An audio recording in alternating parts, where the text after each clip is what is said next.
Kamusta mga kabasketbolista? Pinataob ng Barangay Ginebra sa PBA Finals Game 2 ang TNT Tropang Giga 71-70. Tinanghal na best player of the game si Justin Brownlee sa likod ng kanyang 35 points, 11 rebounds, 1 steal at 2 blocks. Top performer naman ng TNT Tropang Giga si Ray Nambatak sa likod ng kanyang 14 points, 3 rebounds at 5 assists. Nagtala si Scottie Thompson ng 16 points, 12 rebounds, 7 assists at 1 block. Japit Aguilar 8 points, 8 rebounds.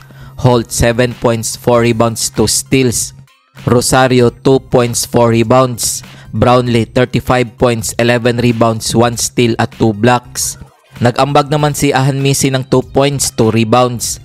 Abarientos 1 point, 1 rebound, 1 assist. Malonzo 3 rebounds, 1 assist. Rafael Co 2 rebounds. Kung bago ka pa lamang sa channel na to, mag-like na at subscribe. Para naman sa natalong TNT Tropang Giga, Hollis Jefferson 25 points, 15 rebounds, 2 assists, 1 steal at 2 blocks. Pugoy 11 points, 4 rebounds at 1 steal. Oftana 5 points, 8 rebounds, 1 assist at 1 steal. Kelly Williams 2 points, 3 rebounds, 2 assists at 1 steal.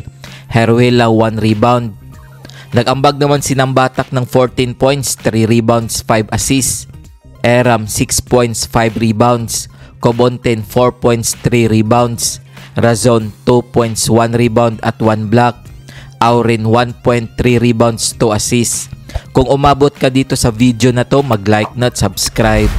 Heto ang team standings ng PBA Finals as of March 16, 2025. Tabla sa series at parehong may tig-isang panalo ang Barangay Ginebra at TNT Tropang Giga. Heto ang PBA Finals Game 3 schedule ngayong March 19, 2025 na gaganapin sa Phil Sports Arena. Maglalaban ang TNT Tropang Giga at Barangay Ginebra alas 7:30 ng gabi.